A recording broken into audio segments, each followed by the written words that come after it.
Donc la délivrance du monde est déjà inscrite dans l'être, par définition, qui est le Adam. En valeur numérique, le mot Adam, c'est une question, ma. 45. Ça veut dire que l'homme est une question par définition. Donc l'homme est celui qui pose des questions et qu'il est lui-même une question. Si l'homme n'est pas question, eh bien il n'est pas question d'être homme. Il y a un problème dans son essence s'il ne sait pas être lui-même une question. Donc l'homme s'appelle Ma. Et d'ailleurs, lorsque vous associez l'homme avec sa terre, ça devient Adam Ma, qui veut dire la terre. Et la terre, c'est donc le résultat, le dévoilement, le miroir de Adam. De la même manière que l'homme et la femme, l'homme c'est le potentiel et la femme son miroir, eh bien la racine féminine du mot Adam, c'est Adama. Ça veut dire que lorsque l'homme trouve sa vraie terre, il épouse en réalité une femme. Et de ces épousailles, de ce mariage, naissent des enfants. Et ces enfants sont toutes les possibilités que l'homme dévoile lorsqu'il se trouve dans l'endroit, dans le lieu géographique qui correspond à sa nature profonde. Pour un homme d'Israël, pour une femme d'Israël, c'est bien entendu la terre d'Israël. Et c'est pour ça qu'à Kadosh Baruch Hu, nous n'avons rien d'autre que les termes de la Torah. Ce n'est pas des réflexions humaines, mais c'est un objectif divin, et c'est la Torah qui nous le dit, tel que nous l'avons reçu au Mont Sinaï, qu'Akadosh Baruch Hu dit à Abraham, Lech lecha, vas-y, ne reste pas à l'endroit où tu es, parce que là tu ne pourras pas. Donc tu as une terre qui correspond à ta nature pour faire sortir, dévoiler le peuple d'Israël. Donc le peuple d'Israël appartient à cette terre appartient au peuple d'Israël. Sans cette terre, le peuple, la notion de peuple ne peut pas se développer réellement, ne peut pas se dévoiler réellement. Et à quoi ça sert qu'elle se révèle? Je répète, pour libérer le monde, élever le monde à un niveau spirituel et beaucoup plus que cela, à un niveau divin. Dieu n'étant pas spirituel. Car Akadosh Baruch Hu se dévoile dans tous les degrés de l'être et de la nature. Il n'est pas spirituel. Donc faites attention de ne pas tomber dans cette erreur de croire que Dieu c'est de la spiritualité. Dieu c'est l'infini, béni soit-il. Donc il est partout, omniprésent et omnipotent. Il peut tout et il se trouve partout.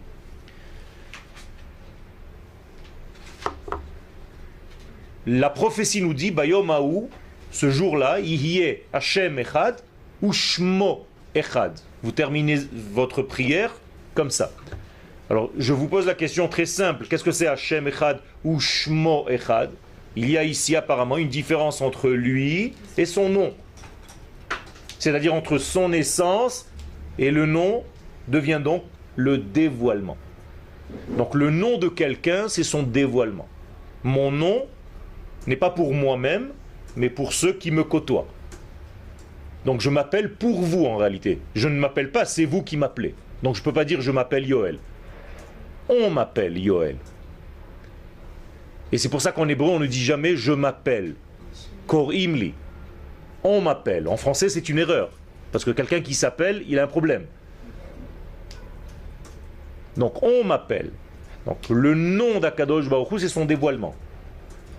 Autrement dit, il a besoin d'un élément, entre guillemets, besoin. Il s'est créé ce besoin d'être dévoilé par quelqu'un qui va être son nom.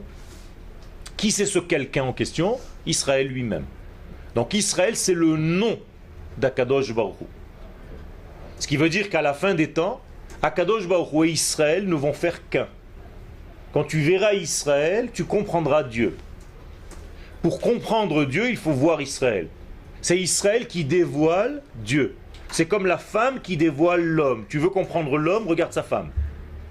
C'est elle qui est le miroir, le dévoilement de tout ce qui est du côté masculin. Comme la lune, le soleil on ne peut pas le voir, on regarde la lune. Pour regarder le soleil, il faut beaucoup d'écrans. Donc on n'arrive pas à regarder le soleil. Donc on regarde la lune, et si la lune est complètement imprégnée du soleil, donc la pleine lune, eh bien le soleil s'est complètement dévoilé dans la lune, il n'y a rien qui cache. Mais s'il y a un obstacle entre le soleil et la lune, vous voyez des croissants de lune. Donc il y a un problème. À quelle date précisément la lune est complète? Toujours le 15 du mois hébraïque.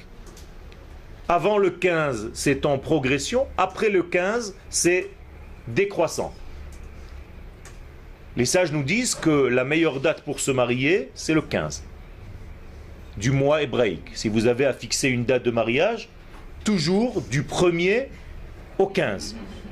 C'est-à-dire au moment où ça monte, où la lune se remplit. Le meilleur, c'est lorsque la lune est pleine. La lune étant la femme est pleine le 15 du mois. Ça veut dire que l'homme, le soleil, remplit la femme de sa pleine lumière, il n'y a pas de décalage entre les deux. C'est là? Tu avais une question?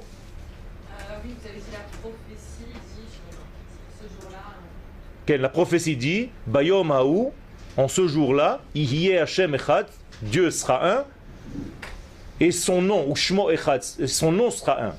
Autrement dit, lui, son essence, et son dévoilement Shemo, le Shem, c'est donc le dévoilement, comme je vous l'ai dit tout à l'heure, on m'appelle, donc je me dévoile avec ça, Echad, ce sera une seule et même chose. Il n'y aura pas de décalage entre l'essence et le dévoilement. J'ai pas compris comment on est passé du fait que Israël, c'était, je croyais que justement le nom d'Hachem, c'est pas Yudke qui n'était pas encore complet. Alors comment est-ce qu'on est passé au fait que ce soit Israël? Ben, Israël, c'est celui qui en réalité dévoile. Je ne parle pas des lettres, je parle du dévoilement. Donc Israël en réalité, c'est le dévoilement d'Akadosh Baruch Hu. C'est pour ça qu'on l'appelle la royauté d'Israël, en réalité qui est la royauté de Dieu. D'accord? C'est comme si nous étions l'épouse de Dieu, en tant que âme générale. C'est-à-dire l'âme d'Israël, c'est l'épouse divine. Pour que Israël soit un et complet. Exactement. Il faut que Israël soit... Qu'est-ce que c'est Kala? Une fiancée. Non, mais écoutez bien les mots, arrêtez de traduire ce que vous savez par des dictionnaires. Non, Kal, c'est léger, c'est avec un kouf. Ça, c'est un kaf.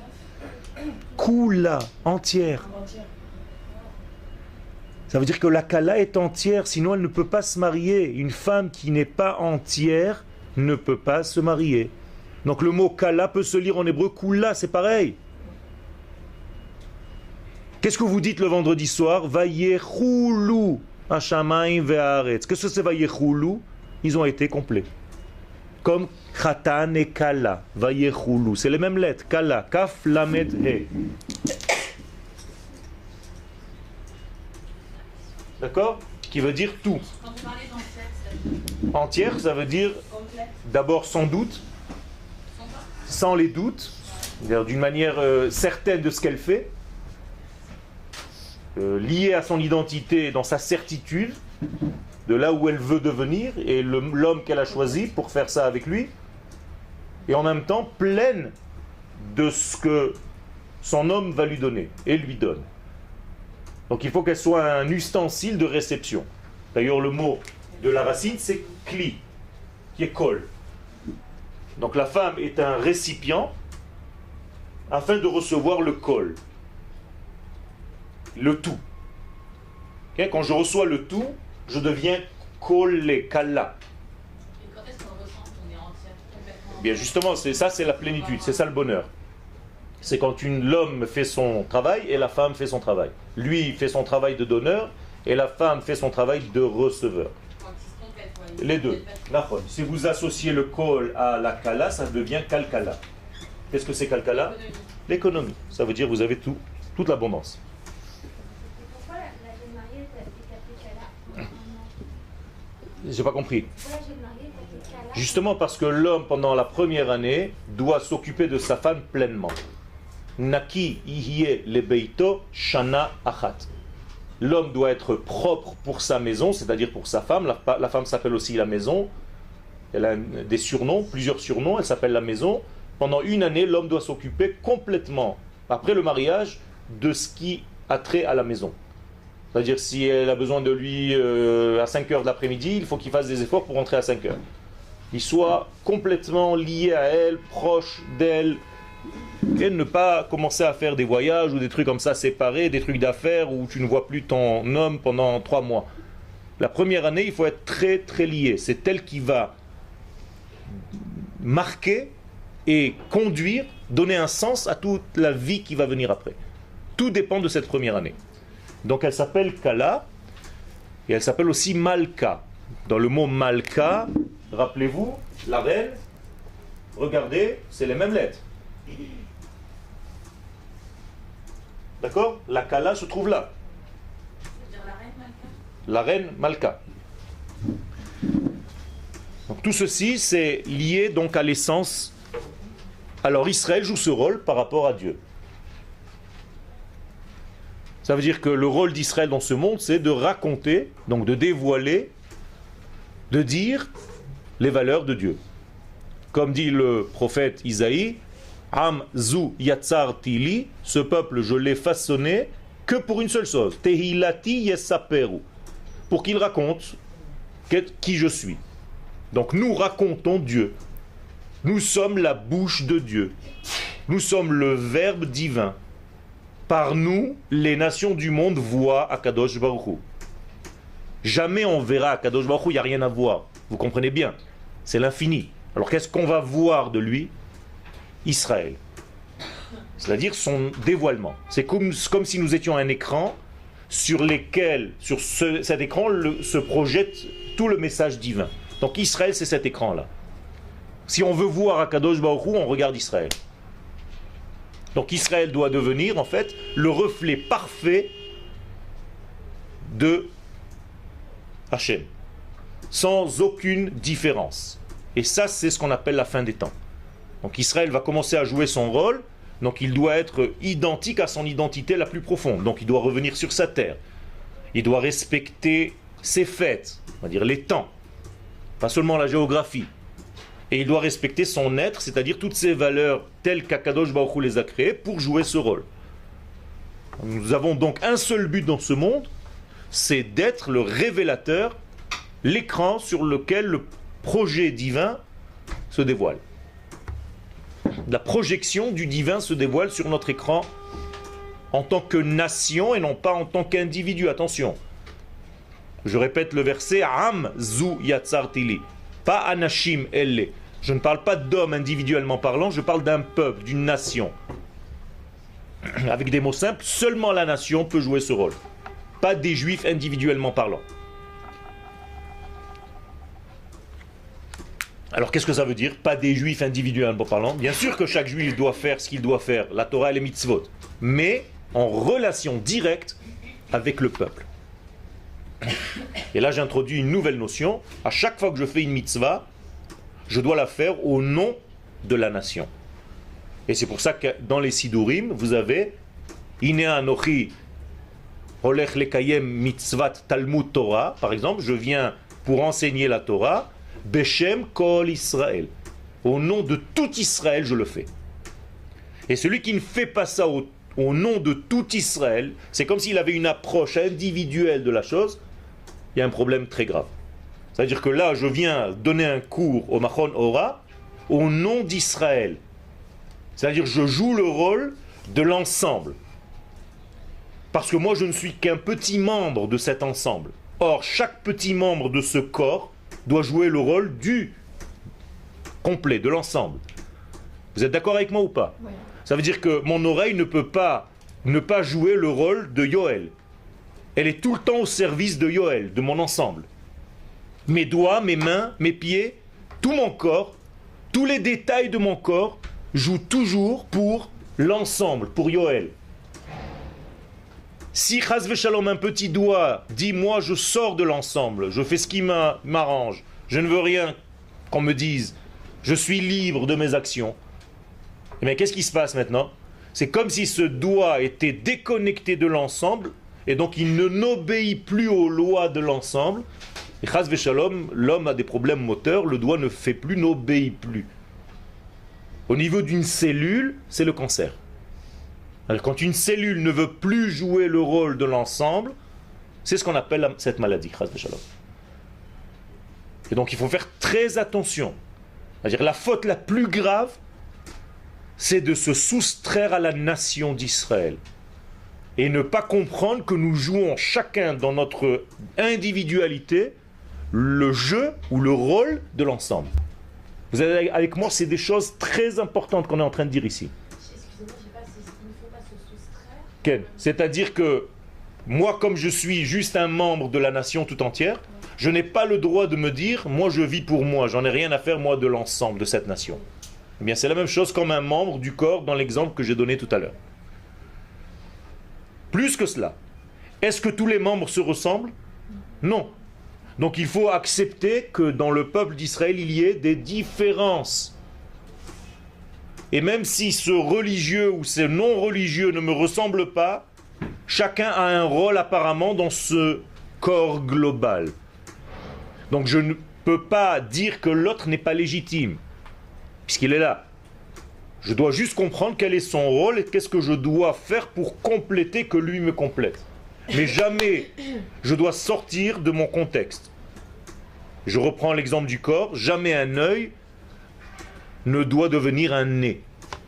Il reste œil avec ses cellules pour voir, qui se sont fabriquées, combinées pour arriver à devenir l'œil, et en aucun cas il va jouer un autre rôle. Sinon, il y a un problème, il est sorti de ses frontières naturelles qui lui sont propres. De la même manière, vous aussi, vous avez une Torah qui correspond à votre nature, et il faut la trouver. C'est-à-dire qu'il y a beaucoup de façons d'étudier, mais vous avez une qui touche votre essence, celle qui réveille vos sens intérieurs. C'est cette Torah-là qu'il faut chercher. C'est cette Torah qu'il faut prendre. Je cite le verset de la Gemara, le dire de nos sages. En Adam lamed, ela bemakom shelibo chafetz. Un homme ne peut pas étudier, ou une femme, si ce n'est à l'endroit où son cœur l'attire. Donc, n'étudiez pas dans un endroit où vous ne vous sentez pas bien. Votre âme doit être remplie. Si vous ne sortez pas rempli d'un cours, ça veut dire qu'il y a un problème. Ou avec l'enseignant, ou bien avec le sujet que vous étudiez, ou la manière dont on vous fait passer le sujet. En Adam lamed, ela bemakom shelibo chafetz. Donc nous avons dit que la terre d'Israël va révéler en fait, elle va jouer le rôle de l'écran comme le peuple d'Israël. Nous avons dit tout à l'heure que le peuple d'Israël c'est l'écran sur lequel va se projeter le film du divin. Eh bien il faut un lieu, la terre d'Israël. La terre d'Israël c'est le lieu. Et c'est pour ça que la terre s'appelle Eretz. Que la racine du mot Eretz? Rotze. Eretz, d'accord? C'est-à-dire ratz, courir vers, avoir un élan vers. Donc la terre d'Israël, quel est son élan naturel? Le captage, j'allais dire, des émissions divines. Ratz, je cours vers. Donc Eretz, c'est courir vers quoi? Qu'est-ce qui reste dans le mot ratz? Qu'est-ce qui est dans Eretz? Quelle lettre reste? Ratz, Aleph. Eretz, Ratz Aleph. Donc je cours vers l'unité, vers l'unique. Donc la terre d'Israël a cette capacité en elle de courir vers l'unique. Donc de rechercher l'unique. Donc de dévoiler l'unique. Elle a apparemment les qualités nécessaires et suffisantes pour le faire. C'est la seule terre qui est capable de faire cela. Et pourquoi? On ne sait pas. Akadosh Baruch Hu a créé certaines données de base qui sont des axiomes que nous ne comprenons pas. Ce qu'on sait, c'est que le premier passage de la création entre l'infini et le fini, c'est-à-dire la première matière qui a eu lieu, c'est la terre d'Israël. Autrement dit, la terre d'Israël a gardé en fait la mémoire de ce qu'il y avait avant la création. C'est-à-dire le passage entre l'avant-création et la création, c'est la terre d'Israël. C'est le point de contact par lequel tout a commencé. Si c'est pas clair ce que je dis, dites-le moi. Je le redis. L'infini, avant que quoi que ce soit n'existe, il n'y a que l'infini. Mais on est dans un monde de matière. Comment est-ce que la matière a apparu? La matière est apparue parce qu'elle a passé à un moment donné de l'infini vers le fini, on est d'accord? Quel est le premier degré qui est apparu dans le monde de la matière? La terre d'Israël. Et plus précisément, la pierre qui se trouve aujourd'hui sous la mosquée, qui est en réalité la pierre du Beth Amikdash, qu'on appelle le Kodesh HaKodashim. En hébreu, elle s'appelle Even Hashtia. La pierre, Even Hashtia. Et de la boisson, de là-bas, le monde boit tout ce qu'il est. Et Shat Elohim, ça veut dire que Dieu a fait les choses de là-bas. Donc Even. Regardez le mot Even avant de regarder Shtia. C'est là où le papa est devenu un fils. Av, Ben. Even ne veut pas dire seulement une pierre, mais veut dire en hébreu père, fils. Even, Av, Ben. Ça veut dire qu'Akadosh Baruch Hu, l'infini, est passé au fini à travers ce point qui s'appelle Eretz Israël. Et de là, la terre a commencé à se façonner, à se fabriquer, et toutes les terres se sont rassemblées. Mais le premier degré, c'est ça, au niveau territoire. Au niveau divin, c'est la même chose. La première pensée, c'est qui? Le peuple d'Israël. La même chose. Am Israël, c'est la première idée. Ça veut dire qu'Akadosh Baruch Hu, quand il a pensé quelque chose au niveau création, le premier degré qui lui est venu à la pensée infinie, on ne comprend pas ce que ça veut dire, mais c'est ça le secret, c'est que c'était le peuple d'Israël. Alou be'marshava trila, ils étaient sa première pensée. Et le premier temps, vous voyez, je respecte les 3 degrés, l'espace, l'homme et le temps. Le premier temps, Zman, c'est Shabbat. Ça veut dire que la première pensée divine au niveau du temps, c'est le Shabbat. Et du Shabbat, tous les jours de la semaine sortent. D'accord? Ok. Donc, si je comprends bien, l'endroit le plus important, c'est Jérusalem spécifiquement. Tout à fait. Et le mont du temple. Alors, comment délimiter Israël par rapport à l'importance d'Israël? Alors, très bonne question. Il y a une Mishnah qui nous le dit, dans Masechet Midot. Elle nous dit en réalité comment la sainteté se déploie dans le monde. Donc, on commence par le contour extérieur. On nous dit que Eretz Israël est plus Kodesh que toutes les autres terres. Donc déjà, on a une frontière, il faut la connaître. La Torah nous donne les frontières, d'accord? Précisément. Ce n'est pas celle que nous avons aujourd'hui. Pas encore. Le deuxième, dans l'intérieur, c'est Yerushalayim. À l'intérieur, vous voyez, ce sont des cercles qui vont de plus en plus dans le Kodesh. À l'intérieur, c'est Harabait, le mont du temple. À l'intérieur du mont du temple, c'est le temple. Et à l'intérieur du temple, c'est le Kodesh HaKodashim. Et une fois que vous sortez de ça, peu importe où, on n'est plus dans le Kodesh. C'est pour ça que toute cette terre s'appelle Eretz HaKodesh. Traduction?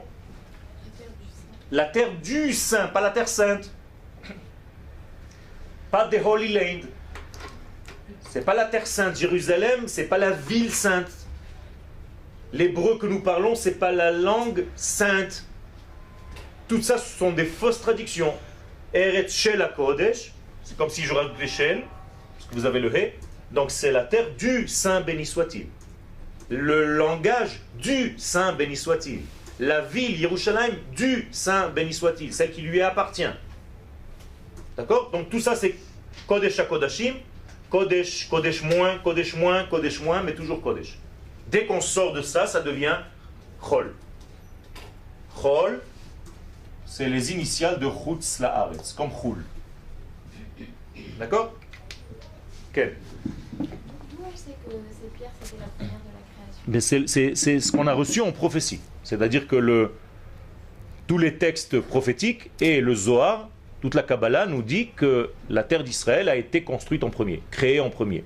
Et par rapport à la pierre? Et justement, cet endroit, c'est l'endroit du Beth Amikdash. C'est pour ça que tous nos patriarches vont naturellement se rapprocher. Pourquoi? Parce qu'ils sentent intuitivement qu'il y a une sainteté là-bas. Mais c'est marqué nulle part. C'est marqué. Par exemple, Yaakov Avinu, lorsqu'il va dormir là, dans les parachiotes que nous allons voir maintenant, il va sortir et il va rêver.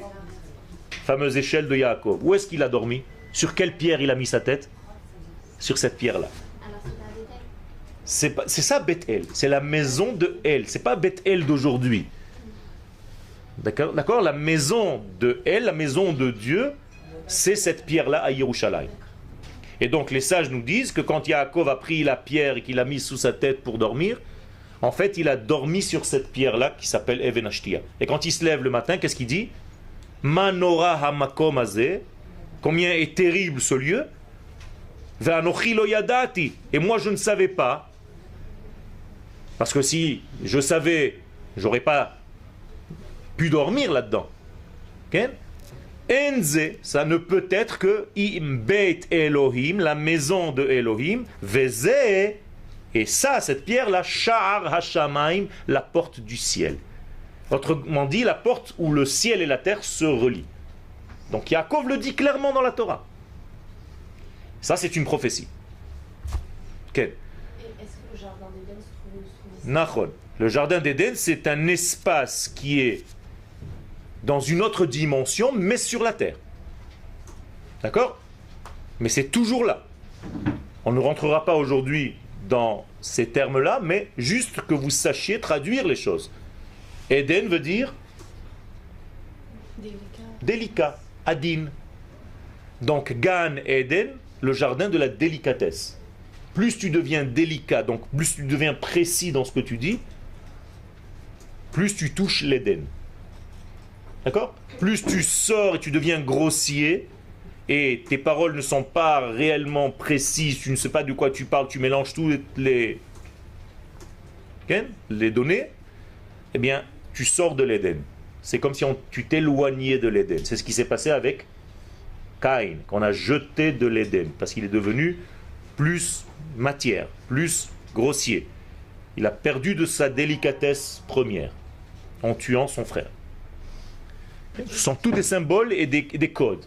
Ashtia. Shtia. Alors le mot shtia, c'est chet. Vous avez le mot chet dedans. Qui était chet? Le dernier fils, c'est-à-dire celui qui va rattraper en fait la brisure entre Caïn et Hevel. Or le mot chet en hébreu veut dire tashtit. Vous avez entendu le mot tashtit? Tashtit. C'est-à-dire fondation.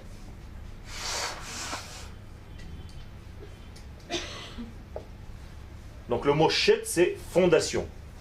Fondation de qui? Vient du monde par Yudke. Regardez, le nom de Dieu. Les deux premières lettres du nom d'Hachem.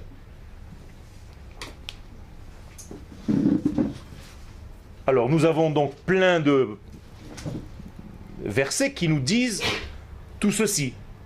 Par exemple, dans Teilim, vous lisez tous les vendredis soirs, Adonai Betzion Gadol, Veramu al kol ha'amim.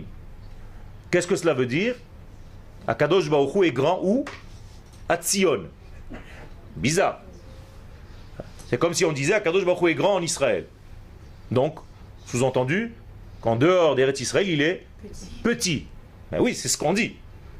Comment est-ce que tu peux dire qu'Akadosh Baruch Hu est petit en dehors? On ne parle pas de sa grandeur et de sa petitesse, on parle de son dévoilement. Adonai Betzion Gadol. Si tu veux la grandeur divine, où est-ce qu'elle se trouve? Où est-ce qu'elle peut se dévoiler réellement? À Tzion. En dehors, tu réduis le nom de Dieu. Donc le Kaddish que nous disons à chaque fois, c'est pour agrandir le nom de Dieu. Idgadal. Je veux le grandir. Ve'itkadash Shemerabas. Pas une prière pour les morts.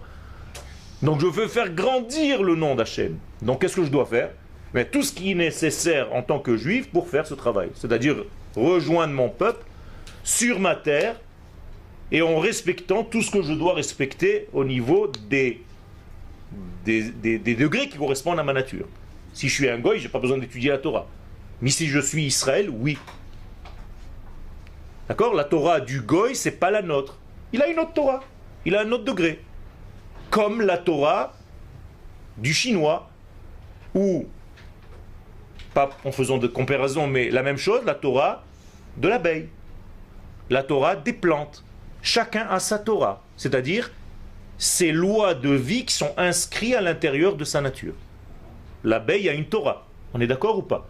Quand elle naît, elle sait fabriquer des ruches sans aller à l'école. Il n'y a pas d'école pour fabrication de ruches. Les abeilles naturellement fabriquent leurs ruches, c'est-à-dire elles respectent leur nature. Eh bien, Israël doit respecter sa nature et étudier sa nature. Donc, étudier la Torah, c'est étudier sa nature. Donc, c'est ce que nous efforçons de faire quand vous étudiez ici. Ça, c'est les bases du judaïsme. Avant de commencer à rentrer dans des textes, il faut bien comprendre tout cela. Maintenant, puisque nous sommes capables de faire le lien dans cet axiome de base entre l'infini et le fini, puisque nous sommes l'intermédiaire entre le fini et le fini, vous êtes d'accord? Et au niveau Israël, le peuple, et au niveau terre, ça veut dire quoi? Ça veut dire que nous avons un peu de ça et un peu de ça, sinon je ne peux pas faire l'intermédiaire. L'intermédiaire a obligatoirement un peu des deux. Vous êtes avec moi? Ça veut dire que nous sommes en réalité un petit peu divin, un petit peu terrien. Donc nous venons d'un monde qui est au-delà de la nature. Et si vous n'êtes pas d'accord, arrêtez-moi. Le premier Israël, entre guillemets, de l'histoire, c'est qui? Non, Abraham c'est encore la matrice. Abraham, si vous dites Abraham est juif, c'est faux. Non. Non. Yitzhak. Le premier Israël de l'histoire, c'est Yitzhak. Et c'est pour ça que c'est le premier qui est circoncis à quel âge? 8 jours. C'est-à-dire comme chaque bébé Israël. Écoutez bien son nom. Abraham n'est pas Israël. Nachon. Ça veut dire que c'est lui qui va être la clé, le switch, le réel switch, plus qu'Abraham. Abraham n'est pas encore Israël. Noach n'est pas Israël. Abraham non plus. Okay? Yitzhak commence déjà le Israël qui est en lui, c'est-à-dire il a en lui déjà Yaakov, mais réellement maintenant. Donc il a en lui ce potentiel. Et c'est pour ça qu'on le circoncis, c'est le premier à être circoncis à 8 jours, comme un vrai Israël de l'histoire. Okay. Alors justement, je suis en train d'expliquer ça. Okay. Je vous ai dit tout à l'heure que le monde dans lequel nous sommes, si vous deviez lui donner un chiffre, le monde matériel, il est lequel? Le 7. Il a fait mal. Donc tous ceux qui appartiennent au 7 appartiennent à la Terre. Alors ils sont au niveau terrestre, okay, plein. Comment on dit d'ailleurs rassasi en hébreu? Savea, c'est les mêmes lettres que Sheva. Voilà, je vous ai écrit ici Savea. Pourquoi 7? Qu'est-ce que c'est le 7? Pourquoi le 7? Mais tout simplement, toute la création du monde. La création du monde, matériel, réel, dans lequel nous sommes, c'est le chiffre 7. On ne sait pas ce que c'est le 8. Le 8, c'est au-delà de la nature. Donc le 8 va devenir en fait l'infini. D'accord? Donc on tend vers l'infini sans jamais l'atteindre. Donc le chiffre 8, c'est l'infini. Alors en mathématiques, il est couché. Chez nous, il n'est pas du tout couché. Ken, il est bien debout. Il est très vertical, le 8 chez nous. Il n'est pas horizontal. Et on sait pourquoi en mathématiques il est... Je ne sais pas. Ken, mais le 8 chez nous, il est comme ça parce qu'il descend en réalité vers le 7. Donc ce chiffre 8, c'est comme si vous disiez un nouveau 1. C'est un nouvel étage, on est d'accord? Le chiffre 7, il a fait son complet, c'est fini, on ne peut pas plus que ça. C'est quand on est plein, comment on dit? Savea, avec un signe, c'est-à-dire le point vous le mettez à gauche au lieu de droite. C'est-à-dire que le 8 va descendre pour tirer les composants du 7 pour gagner le 7 avant le 8? Non. Non. Il ne fait pas monter le 7 au 8, il descend vers le 7, c'est tout. À tel point que le 7 va vivre selon le 8. Ça veut dire qu'il va devenir quelque part 8, mais ici en bas. En fait, le but, c'est d'arriver au 8e jour. Il y a fait mort. Mais que le 8e jour descende sur terre. C'est-à-dire on ne bouge pas d'ici. Attention. Parce que si le 7 monte, qu'est-ce qui se passe? Il n'y a plus de monde, donc on a disparu. C'est pas ça le Inyan. Alors on va se suicider collectivement et c'est fini. Chas v'shalom. Donc on ne veut pas faire ça. Alors qu'est-ce qu'on fait? On fait descendre le 8 vers le 7. Alors je réponds à ta question en même temps. À chaque fois qu'on fait la Brit Mila à un bébé, qu'est-ce qu'on fait immédiatement? On lui fait descendre le 8 dans son monde. Et donc à partir de ce moment-là, on lui donne un Non. Pourquoi vous ne donnez pas le nom du bébé avant? Mais tout simplement parce que son nom vient de l'au-delà. Et donc c'est là où tu vas lui donner sa direction de vie. Okay? Car le mot Shem en hébreu veut dire aussi Sham, là-bas. Donc dans mon nom, il y a déjà mon là-bas. Pourquoi on ne donne pas le prénom avant? Justement, parce que le prénom d'avant, il serait seulement au niveau du 7. Or, comme le prénom ne vient pas du 7, il vient du 8, donc le prénom, c'est en réalité une prophétie. Chaque prénom que vous portez, c'est une prophétie de vos parents. Malgré eux, ils ne savent pas. Ils ont décidé, mais c'est tombé comme ça. En réalité, c'est Akadosh Baruch Hu qui a dirigé pour que vous appeliez comme ça, parce que ça correspond à votre nature profonde. Vous parlez d'un prénom hébraïque ou d'un Prénom, peu importe. C'est mieux d'avoir un prénom hébraïque, mais même la même chose au niveau des prénoms dans toutes les langues. Parce qu'en réalité, ce sont des combinaisons de lettres. Si vous dites Suzanne, je ne sais pas moi, eh bien c'est ça, d'accord? Alors Chachouv, je prends le Samer, les lettres, c'est Chachouv parce que ce n'est pas des... Vous avez compris. Donc le 8 doit descendre au 7. Quel? Quand on prend le prénom d'une grand-mère, par exemple. D'accord. Alors c'est pas très conseillé de donner des prénoms de quelqu'un si ce n'est que cette personne était vraiment très très grande et avait eu une belle vie. Sinon vous mettez sur le bébé le poids de la grand-mère ou de l'arrière-grand-mère, c'est-à-dire que le nouveau-né vit en réalité pas seulement sa vie, mais la vie de sa grand-mère en même temps. Donc il a deux valises toute sa vie, la sienne et celle de quelqu'un d'autre. Et il n'en peut plus, il est lourd. S'il y a les deux noms de ses grand-mères, il Et a si c'est en Alors ça veut dire qu'il ne faut pas trop donner de prénoms, pas trop abuser dans les prénoms. Cette semaine est venue une femme, elle avait 5 jambes. Je lui ai dit, mais dis-moi, ça va? Elle m'a dit, j'en peux plus, je suis explosé dans tous les sens. Je sais plus. Ben oui. pour ceux qui changent de nom. Alors le changement de nom, c'est encore une histoire, on va voir peut-être ultérieurement, mais pour l'instant, sachez qu'il y a une direction, il faut qu'elle soit la plus claire possible. C'est la même chose, c'est la même répercussion, c'est en deuxième prénom. La même chose, le nom usuel est plus fort, celui avec lequel on t'appelle, mais les deux noms aussi rajoutent des lumières. C'est comme des lampes, ce sont des ampoules qui rajoutent de l'éclairage à votre âme. Mais s'il y en a trop, ça devient n'importe quoi, on ne sait plus où aller. donné qu'un seul prénom à son enfant. C'est bien, c'est mieux de donner un seul prénom. D'accord? Maintenant, vous avez compris, donc le 8 descend vers le 7. Et un autre exemple où le 8 effectivement descend. Alors, un autre prénom. Le Shabbat. Le Shabbat a combien de noms?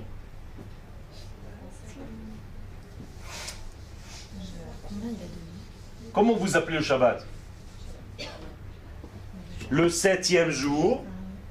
Donc le 7e jour, Yom Ha Shvi'i. Pas Yom HaShishi. Yom HaShvi'i, c'est le Shabbat. Mais il s'appelle aussi Shabbat. Alors quelle est la différence? Vous comprenez bien que s'il a deux noms, c'est qu'il y a deux niveaux. En hébreu, il n'y a pas de machin comme ça, style. Ça veut dire le Yom HaShvi'i, c'est quoi? C'est le 7. Mais quand tu trouves le 8 dans le Shabbat, tu deviens Shabbat. Shabbat, c'est le 8. Mais c'est comme vous avez dit au début. Ça veut dire que tu dois étudier Shabbat. Il y a le nom et le. Bien fait. Bidiouk. Alors le 8 doit se dévoiler dans le 7. C'est-à-dire que si vous vivez votre Shabbat juste pour rien faire, dormir tout le Shabbat, vous êtes dans le 7e jour. Mais vous n'êtes pas encore dans le Shabbat. C'est-à-dire qu'on n'a pas réalisé. Vous n'avez pas réalisé le Shabbat le 8e jour. Vous ne l'avez pas trouvé. La Neshama. N'oubliez pas que Shmoné, ça s'écrit Neshama. C'est pareil. C'est pour ça qu'on dit qu'on reçoit une âme supplémentaire à chaque Exactement. Et donc, si vous ne vivez pas au chiffre 8 Shabbat, vous avez, entre guillemets, raté un petit peu ce Shabbat. C'est dommage. Le mot Shabbat a une traduction. Oui. Il a une traduction, mais d'abord, il veut dire Shvita, c'est-à-dire arrêter, chômer. Shabbat. Donc, c'est aussi chômer, Shvita. Il a aussi Shevet, comme on a dit, ça veut dire s'installer, s'asseoir. Et surtout, dans la Kabbalah, c'est le Shin. Le Shin, c'est les 3 directions de la vie. C'est-à-dire, vous voyez que nous sommes fabriqués comme un Shin, regardez, je suis un Shin là. C'est-à-dire, j'ai un côté droit, un côté gauche, et la barre centrale, comme la menorah. Eh bien, si je suis la fille de ce Shin, je suis équilibré. Je suis la fille du triangle, la fille des 3 barres. Shin, Bat. Bat, en hébreu, la fille. Donc c'est un secret. Ces 3 barres, c'est Abraham, Yitzhak et Yaakov. on va rentrer un petit peu là-dedans, un petit peu plus tard. Comprenez que tout est codifié, tout est fabriqué de cette manière-là. Là, on est dans la création du 7e jour pour arriver au 8e. Tout à fait. Nous sommes en train de vivre le 7e d'Akadosh Baruch Hu. Et ça dure 6000 ans chez nous. Quand on va rentrer dans le Shabbat, on est censé recevoir le 8e. Et donc, on attend un verset qui dirait Vayechulu hashamayim va'aretz, vayehi erev, vayehi boker, yom ha-shevi'i. Un passage qui n'est pas encore, parce que le yom ha-shvi'i n'est toujours pas terminé. Et une fois qu'on aura terminé le yom ha-shvi'i, on va monter vers yom ha-shmini. Le 8e jour, ça veut dire on va découvrir tout ce qui est au niveau de l'âme des choses. Ça veut dire qu'il y a une nouvelle Torah, enfin, je comprends pas. Exactement. Ça n'a pas une nouvelle Torah au niveau du texte, mais tu vas comprendre dans la Torah des choses que tu n'as pas compris jusqu'à aujourd'hui. Et c'est pour ça que les sages nous disent que la Torah d'aujourd'hui, par rapport à la Torah du temps messianique, c'est comme un souffle de rien du tout. Hevel. C'est du bidon. Tellement on va comprendre des secrets lorsque le Mashiach va nous dévoiler une nouvelle lecture de la même Torah. D'accord ? Pourquoi ? Tout simplement parce que les combinaisons que nous faisons avec notre Torah d'aujourd'hui sont donc des combinaisons que nous avons décidé de lire. Mais si j'inverse les lettres, dans le mot Bereshit, je peux écrire combien de mots ? Imaginez-vous Bereshit. Nous, on le lit comme ça, d'accord ? Bereshit. Maintenant, il y a combien de lettres ? 6. Donc, il y a combien de combinaisons possibles ? Factoriel 6, ça fait combien ? 720. Comment vous faites ça ? 6 fois 5 fois 4 fois 3 fois 2 fois 1. Vous avez 720 combinaisons. Ça veut dire que je peux lire la Torah, le mot Bereshit, de 720 manières différentes. Et ça va me donner plein d'autres noms. Par exemple, je peux dire Brit, Esh, l'alliance par le feu. C'est toujours Bereshit, hein ? J'ai rien touché. On peut dire aussi Aleph Bet Réchit. Aleph Bet, Tishrei. Tishrei, pardon. Bet, 2, Réchit, 2 commencements.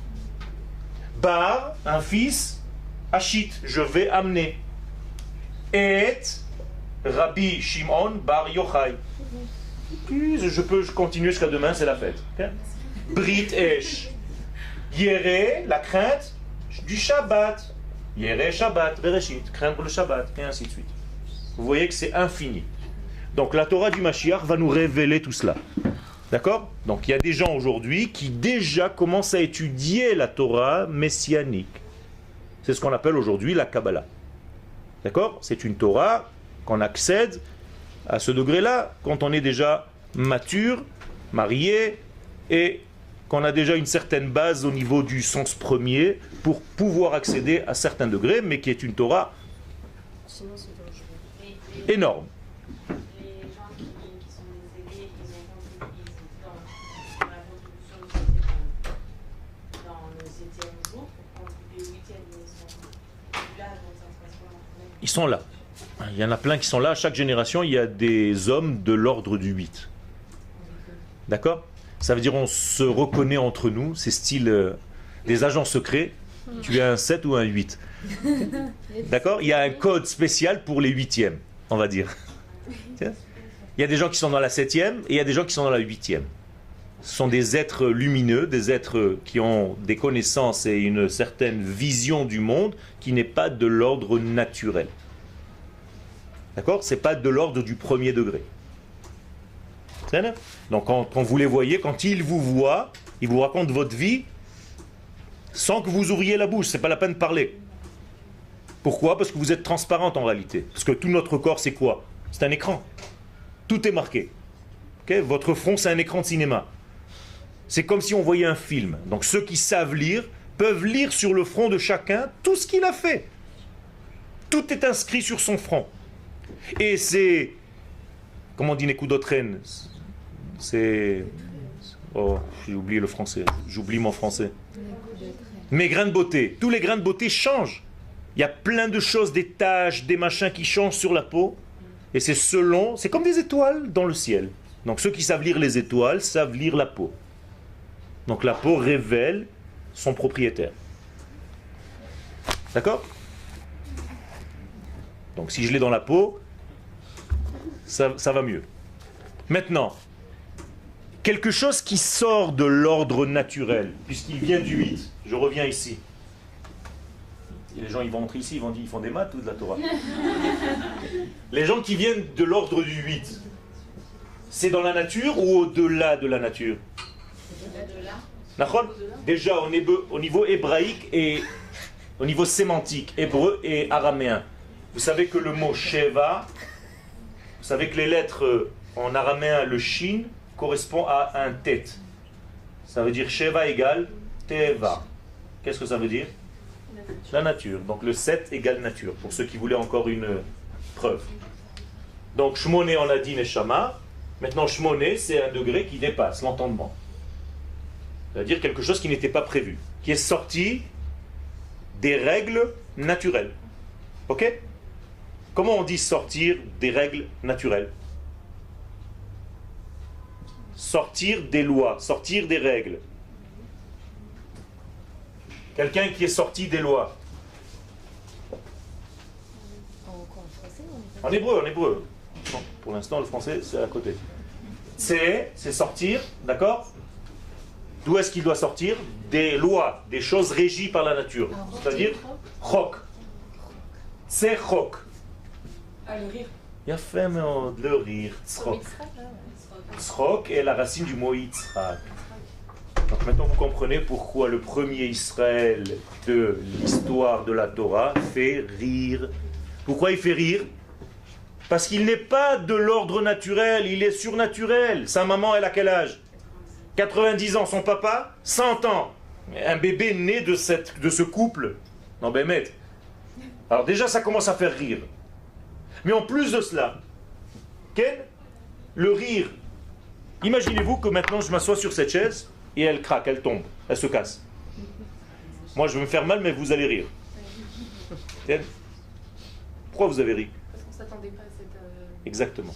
Parce que c'est une situation qui sort de l'ordre. Et vous n'êtes pas très sympa. Non, mais Après vous vous rattrapez, dire le pauvre. Mais la première réaction, vous voyez quelqu'un glisser sur une peau de banane, on s'éclate de rire, tu vois toutes les filles comme ça. Et après, monsieur, ça va, vous allez bien? Style. Alors pourquoi la première réaction, c'est quoi? C'est quelque chose qui est sorti des lois naturelles, c'est-à-dire des choses qu'on a l'habitude de voir. Mais à l'époque, tu ne pouvais pas avoir des enfants aussi tard. Non. Ah, donc c'était comme aujourd'hui. Exactement. C'est-à-dire que ta question est très bonne. La période où on pouvait, c'était avant Noach. Après Noach, quand Noach est sorti de la Teva, le monde était complètement différent de celui qu'il a connu avant d'y rentrer. D'accord? Il n'a rien compris à ce qu'il a vu, Noach. C'était un autre monde. Il a vu tout baisser de niveau. Et donc, il est devenu un peu fou, Noach, en sortant. Il s'est dit, on a raté la vie, quoi. On a raté le monde. C'est un autre monde. C'est tellement bas maintenant qu'il va falloir maintenant travailler la terre pour manger, il va falloir faire des choses qu'on ne faisait pas avant. Donc le tzrok, c'est le rire. Maintenant vous comprenez pourquoi, regardez en hébreu comme c'est beau les racines. La tset mehachukiyut, sortir des contraintes, des lois naturelles. Donc ça c'est le premier Israël. Sous-entendu, le premier Israël, il est hors nature. C'est un extraterrestre. Et d'ailleurs, déjà chez Abraham, les gens commencent à le déceler, ce truc-là. Quand les gens de Chet, qui c'est les gens de Chet? Ceux qui lui ont vendu Meharat HaMarpela. Parashat Hayes Sarah, la semaine dernière. Vous étiez à Hebron? Je ne vous ai pas vu. Comment hier, j'ai donné un cours avec Roni Akrish au truc de... Il y avait 250 filles. C'était le Knef. C'était en hébreu? Non, en français. Les filles du Knef, toutes les garçons et les filles du Knef. C'était à 2h de l'après-midi. Ah, vous avez fait un sio. Ok, top. Alors, dans Chayes Sarah, Abraham, qu'est-ce qu'il dit aux gens de Chet, de l'endroit? Ger vetoshav anochi imachem. Je suis ger. Qu'est-ce que ça veut dire ger vetoshav? Étranger et en même temps résident. Qu'est-ce qu'il est en train de raconter? Les gens ils le prennent pour un fou. Je suis un résident étranger. Alors décide où tu es étranger ou tu es résident. Et qu'est-ce que les hommes et les femmes de Chet lui répondent? Arrête de nous raconter, de nous baratiner. C'est moi qui rajoute, mais en fait c'est ce qui est marqué là-bas. Nesi Elohim ata betochenu. Tu es un responsable, un messager de Dieu. Autrement dit, les goïs nous ramènent toujours à notre place. Nous sommes quoi en réalité, Israël? Les messagers de Dieu. C'est ce qu'ils nous disent à chaque fois. Arrêtez de dire que vous êtes comme tout le monde. Vous n'êtes pas comme tout le monde. Donc un goï, qu'est-ce qu'il n'aime pas? Un juif qui se déguise en goï. Le goï aime le juif qui reconnaît et qui est fier de son identité. Et si je veux devenir comme lui, ça l'énerve. Parce qu'il se dit, alors tu ne remplis pas ta fonction d'Israël dans ce monde. Tu es venu pour me donner un message, alors à quoi tu joues? Et d'ailleurs, quand un goï voit un juif, qu'est-ce qu'il lui dit? Rentre dans ton pays. Qu'est-ce que tu fais chez moi? Il a raison, il a tort. Il a raison dans le sens le plus premier, il a raison. Sa manière de le dire n'est pas bonne. Ouais, voilà. Ken, mais l'essence des choses, c'est que Israël a un pays, a une terre. Qu'est-ce que tu fais à l'extérieur? Je comprends pas, dit le goï. Vous devez nous libérer. Qu'est-ce que vous faites ici? Faites votre travail, vous devez rentrer sur votre terre. Vous avez une Torah, une prophétie qui dit que Israël va apporter la lumière aux nations. Pourquoi vous ne nous apportez pas cette lumière? Qu'est-ce que tu fais avec moi ici? Okay. Tout ça c'est sous-entendu, c'est sous-jacent. Okay? C'est ça que les goïms nous reprochent, de ne pas jouer notre rôle. Et donc Yitzhak va jouer ce premier rôle, donc il va venir du 8e jour. Et donc toutes les choses qui vont venir du 8, ça va être des choses qui viennent de l'au-delà. C'est tout, par définition. Par exemple, la prochaine fête, c'est quoi? Hanouka. Okay? Qu'est-ce que c'est Hanouka? Combien de bougies il y a? 8. Bizarre. Il y a 8 lumières à Hanouka. Et pourquoi 8 lumières? Parce que c'est une lumière qui vient d'où? D'un autre niveau. Et elle vient dans ce monde. Et donc comment s'appellent les acteurs de cette fête? Les Hashmonaïm. Qu'est-ce que vous entendez? Shmoné. Bizarre.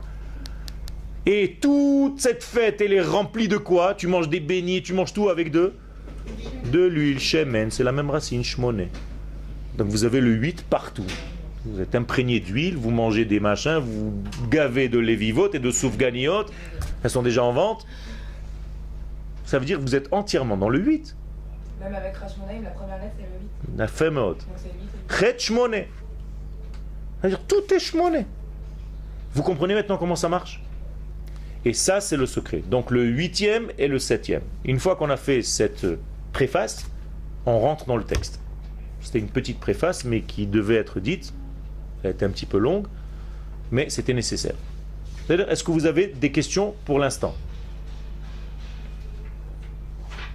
Juste à propos de la pierre, quand on a parlé de... La pierre, Even Ashtia, oui. Quand on va sur le site de Bethel, ça veut dire que l'endroit où on se trouve, ça n'a strictement... Aucun rapport. Bethel, la ville Bethel n'a aucun rapport avec le Bethel où Yaakov a dormi. Et pourtant, quand on rentre sur le site, il y a écrit le son de Yaakov... Okay, mais c'est parce qu'en réalité, les sages nous disent que l'échelle qu'il a rêvée était en diagonale. Et donc la tête, entre guillemets, de l'échelle était à un certain donné sur la terre. Le milieu était à un autre point et la base était à un autre point. D'accord? Donc Yaakov, en réalité, voyait le début de l'échelle à Yerushalayim, ou à Yerushalayim. Ici, c'était Bethel et l'autre, c'était Tveria. D'accord? C'est 3 niveaux au niveau terrestre, qui correspondent à 3 niveaux. Okay. D'autres feuilles, s'il vous plaît. Tenez. Combien? D'autres questions? Ça va? Ok. Alors on commence. J'ai appelé ce cours, donc c'est un cours que j'ai écrit, le Siyata d'Ishmaïa. Comme tous les cours pratiquement que vous recevez, ce sont des cours qui font partie de certains de mes livres. Donc je vous donne des extraits de certains cours. Ce cours s'appelle Emuna ve'omanut. Au début de l'année, je vous avais dit que nous allons étudier en réalité la Emuna, mais qui correspond aussi à une forme d'art. Bien, l'art. Non, tu vas voir, il y a des références et tout. C'est carrément, c'est un livre qui est étudié. D'accord? Qu'on étudie.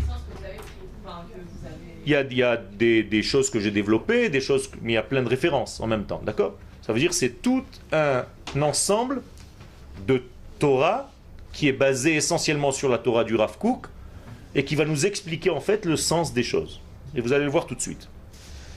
Donc, Emouna ve Omanut. Quelle est la différence entre Emouna ou la comparaison entre Emouna et Omanut? Que veut dire Emouna? On va dire la foi, la confiance. C'est pour l'instant. Et Omanut? L'art. D'accord? Un artiste, comment ça se dit en hébreu? Oman, Aman. C'est-à-dire Aman, pas Haman comme l'autre. Haman, parce que les Français ils font pas la différence entre le He et le Aleph, c'est un problème. Okay? Je t'ai déguisé en Aman? Non. Si je me suis déguisé en Aman, je suis un artiste peintre. Mais je me suis déguisé en Haman, c'est autre chose. Okay? Donc faites attention de dire les He, sinon on ne vous comprend pas du tout. C'est-à-dire parce que chez le français, le E, le Ain, le Aleph, c'est tout la même chose. Ok? Ouais. Alors faites attention, ok?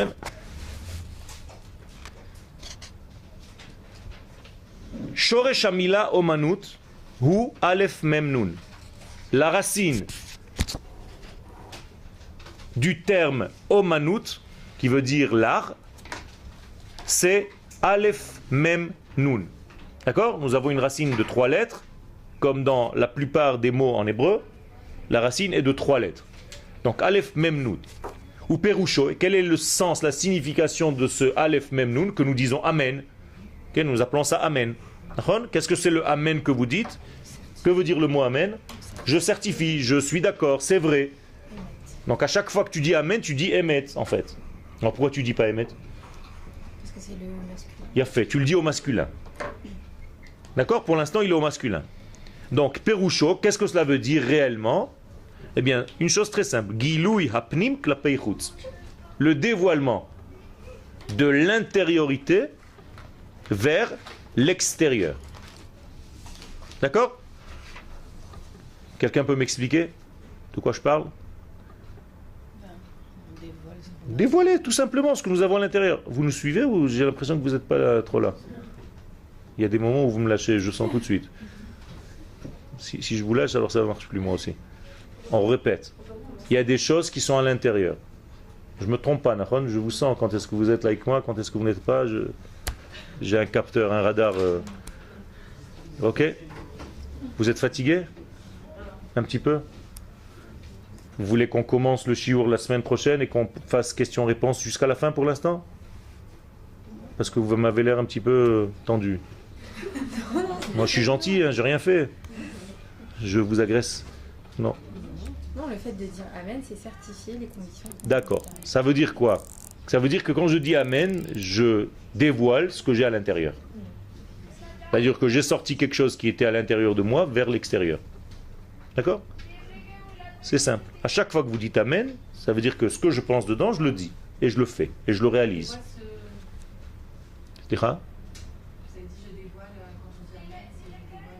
Je dévoile ce que je... Ça dépend. Ça dépend de quoi?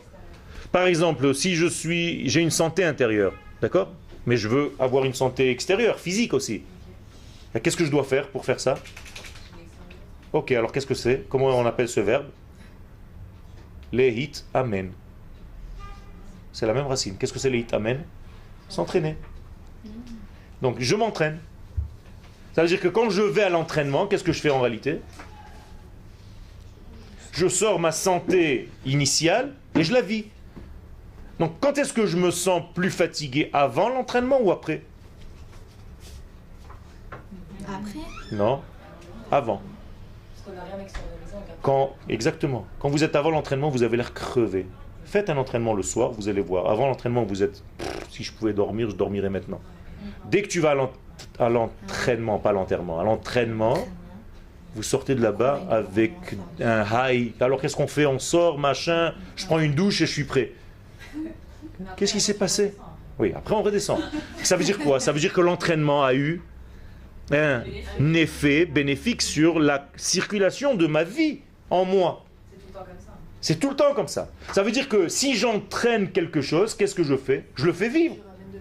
Donc, quand je fais de la émouna, de la certification, je vais traduire comme ça, qu'est-ce que je fais?